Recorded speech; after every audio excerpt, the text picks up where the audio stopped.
Today we shall discuss about another lesser known pearl in Ignatian spirituality, namely the presupposition.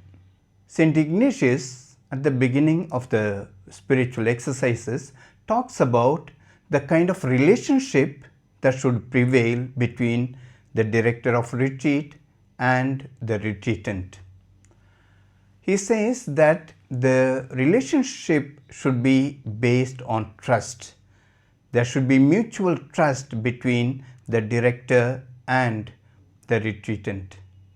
And he goes on to explain how this relationship of trust should be established in annotation 22.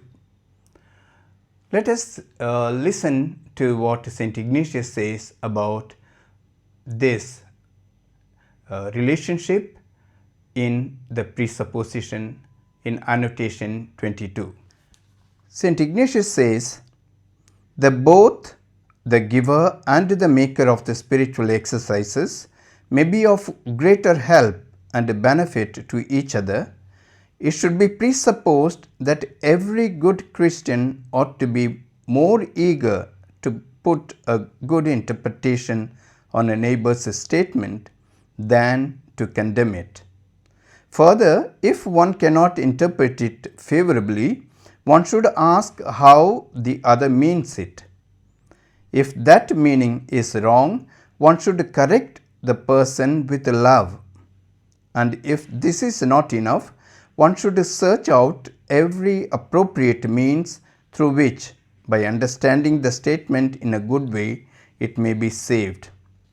In the presupposition, St. Ignatius presents 4 steps to establish a relationship of trust between the director of retreat and the retreatant.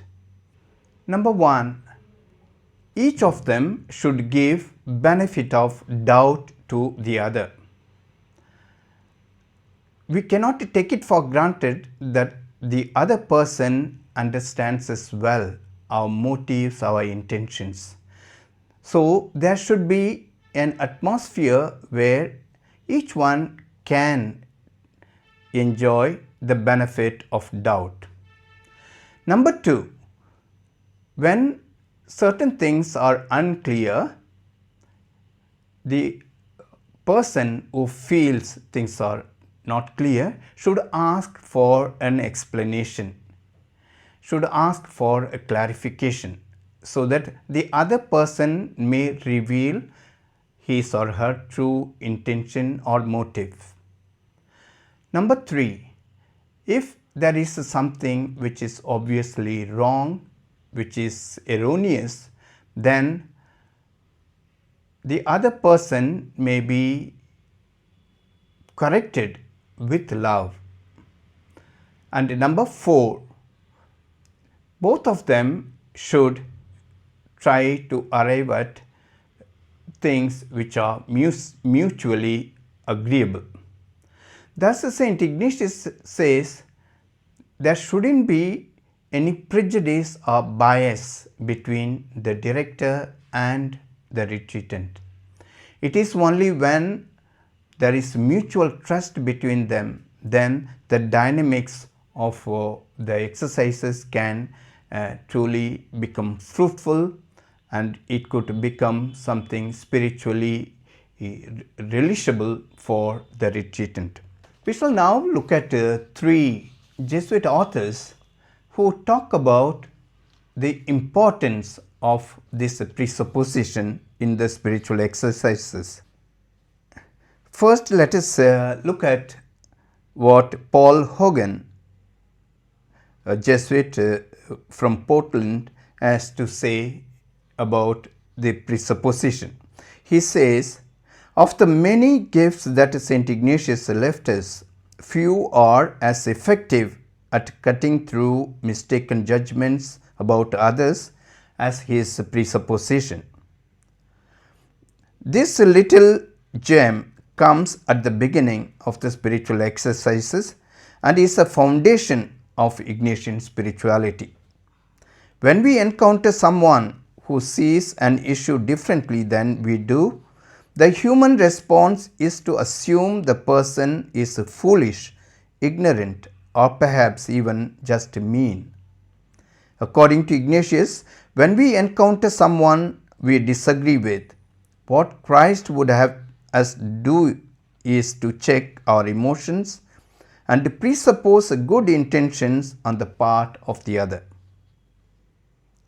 We shall now look at what Father James Martin, the American Jesuit, in his book The Jesuit Guide to Almost Everything, has to say about the presupposition. Father James Martin writes, "We expect others to judge us according to our intentions, but we judge others according to their actions. In other words, we say to ourselves, my intention was good. Why don't they see this? But when it comes to other people, we often fail to give them the benefit of the doubt. We say, look what they did."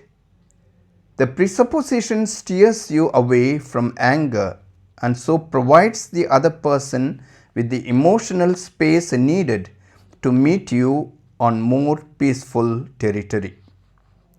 And we have Professor Raymond Hillmek of Boston College, who says, the presupposition of the other, of course, refers to what is truly important in the other's perception, experience, conviction.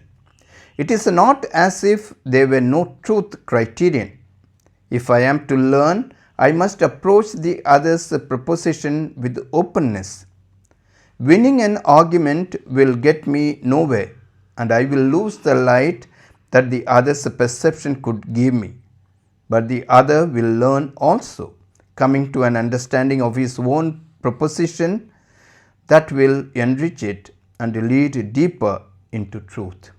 Now we need to understand why St. Ignatius is placing the presupposition at the beginning of the exercises, in the beginning of the first week of the exercises.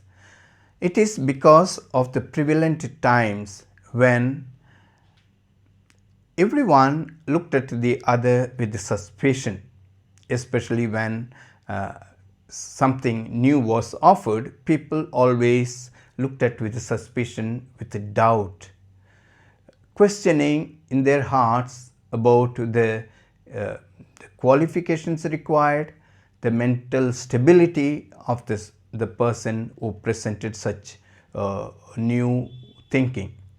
And it is in this background St. Ignatius is presenting the presupposition.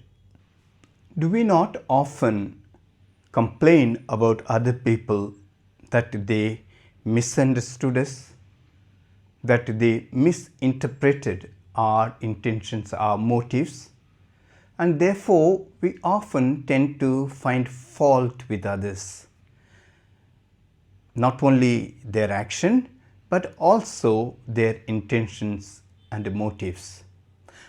And this could lead to a relationship that may turn out to be very sour between these two persons. When things are clarified, then there is better scope of enriching relationship between the two. In the presupposition, St. Ignatius precisely touches upon this important aspect. St. Ignatius of Loyola, pray for us.